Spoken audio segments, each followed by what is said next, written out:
Hello friends, welcome to Learner's Planet. Friends, this is our third session for real numbers. In the previous session, we discussed Euclid's lemma, we discussed fundamental theorem of arithmetic, and we did some problems based on HCF and LCM also. We found out the HCF by Euclid's method and from prime factorization method as well. So in this session, we'll be taking problems based on real numbers, right? And I'll be taking the problems from NCERT textbook also. So just let's begin the session.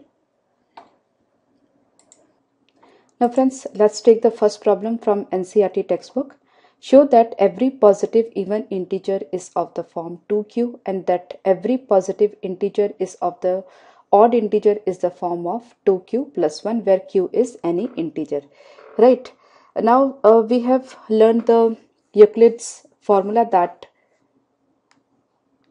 dividend is equal to divisor into quotient plus remainder, right? So we just use this concept to prove this theorem, right? Now see, dividend, that means we can take any number. Suppose we take a number a, right? So if a number is divided by 2, the remainder will be between 0 to 1, right? Either it will be 0 or it will be 1, right? Or we can say remainder will be greater than equal to 0 or less than 2, right? So remainder can be either 0 or 1 if we divide any number by 2, right? Because the remainder should be less than 2, right? So if I divide a by 2, so divisor will be 2. Quotient, I suppose q is any integer, so is q, and remainder will be either 0 or 1. That means a is equal to 2q plus 0 or a is equal to 2q plus 1. That means what is happening over here? A is either an even integer because a is equal to 2q. That means a is any multiple of 2, or a is 2q plus 1, right? That means either a is an even integer or it is an odd integer, right? So every positive integer is a form of 2q and that every positive odd integer is a form of 2q plus 1, right? So that we have proved over here, right? So I hope you are clear. Now show that every positive odd integer is of the form 4q plus 1 or 4q plus 3, where q is some integer, right? Now we assume any number that is a, right? When a is divided by 4, we assume the quotient is q. So a is 4q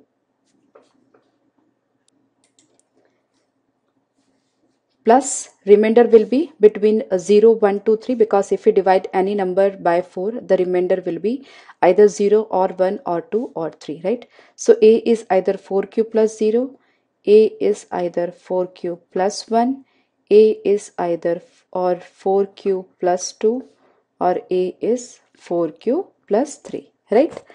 Now the possibility of a is, these four possibilities are there. Now since a is any positive odd integer, right? But in this case, see, it is 4q, right? And q is an integer, so a will not be odd number over here, so we discard this, right? A cannot be 4q. Similarly, in this case, a is 4q plus 2, that is further a is an even number, so even this is not the possibility. That means we are left with 4q plus 1 and 4q plus 3, right? So a is an odd number, so odd number can be represented in the form of 4q plus 1 or 4q plus 3, right? So this is how we can prove this axiom. I hope you are clear. So these are the steps that you have to write in your exams, so be very clear about that. See, the problems are not difficult, you just the important thing over here, just how to write the steps, right? So these are the steps. I just mentioned one more thing over here.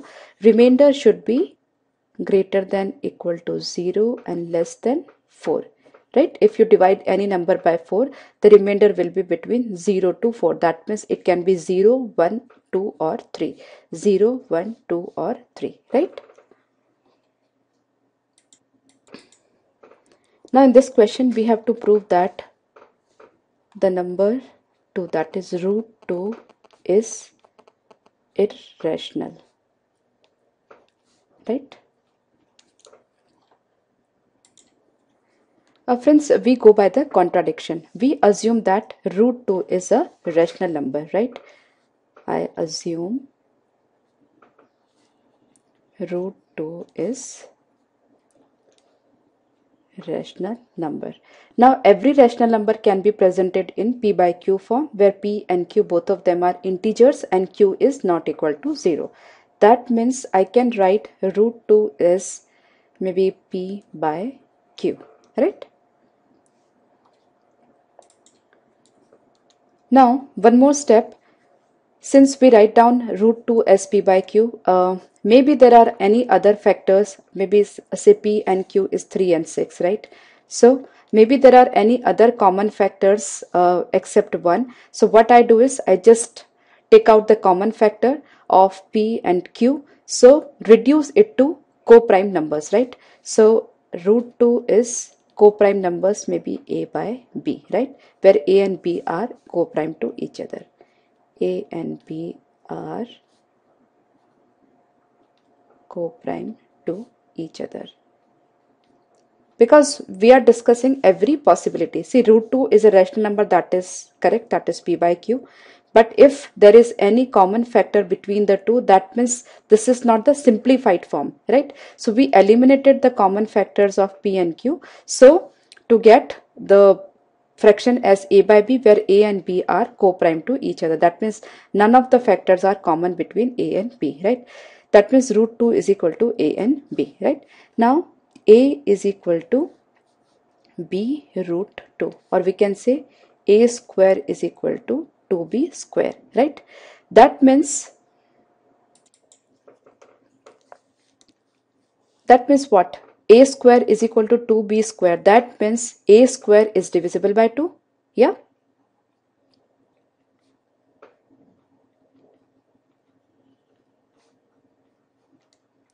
Now according to the Euclid's prime number theorem, if a square is divisible by 2, a is also divisible by 2.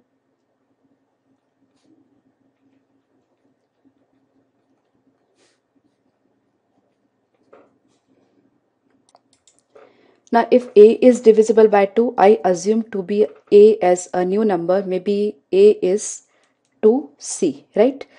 Because a is divisible by 2, that means a is maybe 2 times of any other common any other integer, right? So a is 2c, since a is divisible by 2, right? Now I got the value a as 2c, so I put the value of a in this equation. Maybe this is equation 1. Just wait a moment. So I just get the value of a over here. So it's 4c square is equal to 2b square, right? That means this. That means b square is equal to 2c square. That means what? B square is also multiple of 2. That means b square is divisible by 2.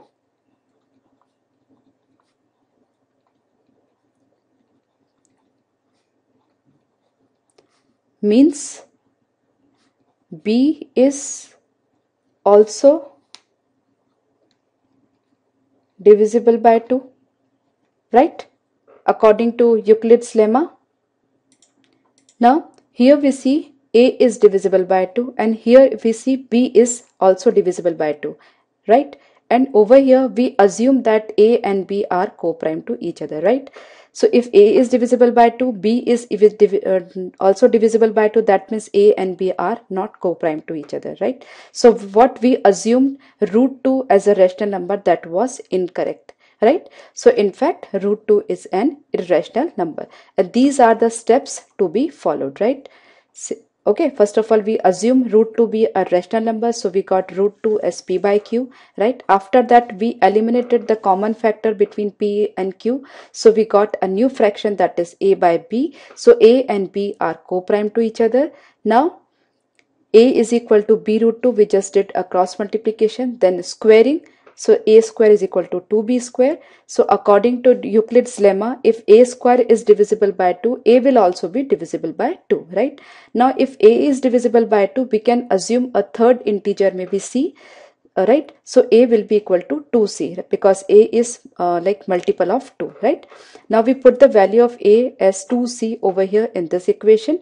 So we got 4c square is equal to 2b square. That means b square is equal to 2c square. That means what? B is also divisible by 2. B square is divisible by 2. That means b is also divisible by 2. Now if a is divisible by 2 and b is divisible by 2, that means a and b have a common factor as 2. That means a and b are not co-prime to each other. That means our assumption that root 2 is a rational number was incorrect, right? So with these steps we proved that root 2 is an irrational number, right? I hope you are clear, and this is really very important problem from NCERT textbook. So just revise it 2-3 times if you are not clear. Now on the same line, let's prove that root 3 is an irrational number.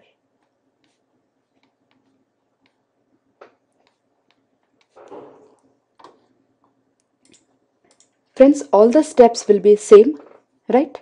Now just go by contradiction. We assume that root 3 is not an irrational number. That means I just write the steps.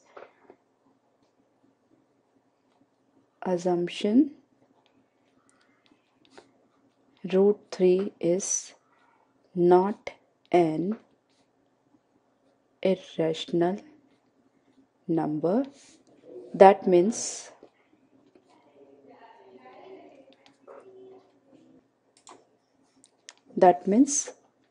root 3 is a rational number. Now every rational number can be written as in p by q form. So I just write root 3 as p by q form, where p and q, both of them are integers and q is not equal to 0, right?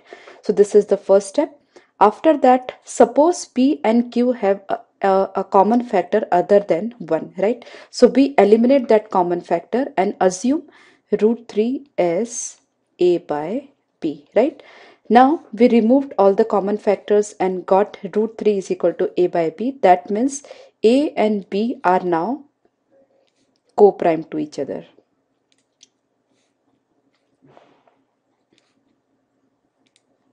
Because we eliminated the common factors between p and q, right? Suppose p and q may be 4 by 8. So it's 2 was the common factor that we eliminated. Now these two numbers are co-prime to each other. It's just for the understanding, right? In examination you don't have to write this, right? So root 3 is p by q. We eliminated the common factor and got root 3 as a by b. That means if we square and cross multiply, we will be getting a square is equal to 3b square, right? A square is equal to 3b square after we squaring both the sides. Now that means what? A square is multiple of 3, right? A square is divisible by 3. So according to Euclid's lemma, A will also be divisible, or a will also be multiple of 3, or a will also be divisible by 3, right? Now if a is divisible by 3, we can write or we can present a as multiple of 3 with any third integer, suppose c, right? That means a is a multiple of 3, right? And c is any other integer, any third integer. So a can be written as 3c, right? Now just square it. So a square is what? 9c square, right? Now assume this equation to be 1 and this equation to be 2. Now just compare these two equations, right? A square is 3b square and a square is 9c square. That means what? A square, that is the value of a square from here and from here can be equated. That means 3b square is equal to 9c square. That means b square is equal to 3c square, right? Now it means b square is divisible by 3 because b square is what? 3c square, right? So b square is divisible by 3. That means b is also divisible by 3 according to Euclid's lemma. That means, see here, b is divisible by 3, and here we have proved that a is divisible by 3, right? And here what we have done here, a and b are co-prime to each other. Now if a is divisible by 3 or a is multiple of 3 and b is also multiple of 3, that means a and b cannot be co-prime to each other because they have a common factor 3 as a common factor as 3, right? So a and b are not co-prime to each other. That means whatever we assume that root 3 is a rational number is incorrect, right? So root 3 is not a rational number, but it is an irrational number that we have proved. Again, this is very important problem from NCERT textbook, so do revise it once again, right?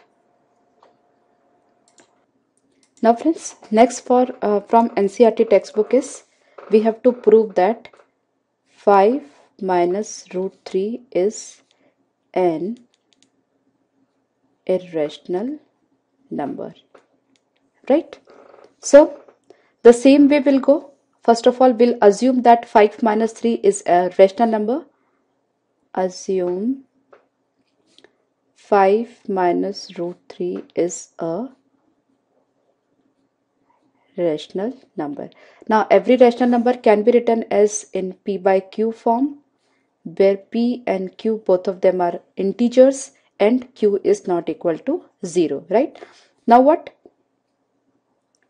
Root 3 is equal to 5 minus p by q, right? Now this is here very important concept is there. Just listen to me carefully. See, 5 is a rational number and p by q is also a rational number. So if we get the difference between a rational number and a rational number, we will be getting a rational number, right? So this is what a rational number. That means right hand side is a rational number. On the left hand side we are getting root 3, and root 3 is what? Irrational number, right? That we have just proved. Now left hand side is an irrational number and right hand side is a rational number, so it is not possible, right? That means root 3 is not equal to 5 minus p by q. That means the assumption taken by us that 5 minus root 3 is a rational number was incorrect, right? That means 5 minus root 3 is an irrational number, right? This is also from NCERT textbook, so just learn it carefully. Now friends, let's take this problem. Prove that the square of any positive integer is of the form 3m or 3m plus 1, but not of the form 3m plus 2, right? First of all, suppose I assume an integer to be a, right? Now if a is divided by 3, the remainder will be either 0 or 1 or 2, right? Remainder will be 0, 1 or 2, right? So a can be written as 3, maybe p format. A is 3p plus 1 format, or a will be 3p plus 2 format, right? That means if a is divided by 3, the remainder is 0. If a is divided by 3, the remainder is 1, and if a is divided by 3, the remainder is 2, right? So these are the three possibilities, right? Now we square a. So what a square will be? It's 9p square, or a square is equal to the whole square of this, that is 9p square plus 6p plus 1, and in this case a square is equal to 9p square plus 3 2s are 6, 2s are 12p plus 4, right? Now we have to see these from the multiple of 3, right? So 9q square can be written as maybe 3 times 3p square, right? I just write it over here. The first case, I just take it, the first case is the second case and is the third case, right? So the first case is 9p square. So that can be written as 3 into 3p square, right? So I assume 3p square to be any other integer, say m, right? So it's 3m, right? So, and 9p square is what? A square. So a square can be written as 3m, right? Now let's take the second one. Here a square is equal to 9p square plus 6p plus 1. So we can write, we can take 3 as common. So it will be like 3p square plus 2p and plus 1, right? We assume this to be further an integer, that is maybe n. So it's 3n plus 1 format, right? So a square is either multiple of 3 or a square is multiple of 3 plus 1. That means if a square is divided by 3, the remainder will be 1. And the third case is this, right? So from the third case, a square is equal to, it's 9p square plus 12p plus 4. So I take 3 as common. So what I'll be getting, it's 3p square plus 4p, and this 4 that can be taken as 3 plus 1, right? So finally it is 3p square plus 4p plus 1 plus 1. Now this is also an integer and this is multiple of 3. So if a square is divided by 3, the remainder will be 1, right? Because this portion is multiple of 3, right? So here we got the remainder. I assume this to be another integer, maybe say x. So it is 3x plus 1, right? So a square is 3m format, right? Or it is plus 1 format and plus 1 format, right? So according to the question, that any square of any positive integer is of the form 3m or 3m plus 1, but not of the form 3m plus 2, right? So in all the three cases, we are getting either 3m, 3m plus 1 and 3m plus 1 format. We are not getting 3m plus 2 format anywhere, right? So this is how we can prove this, okay? I hope you are clear. Friends, we will be taking more problems in our next session. Do revise this session and the previous 2 sessions of real numbers so you'll feel comfortable in the next session. Bye-bye.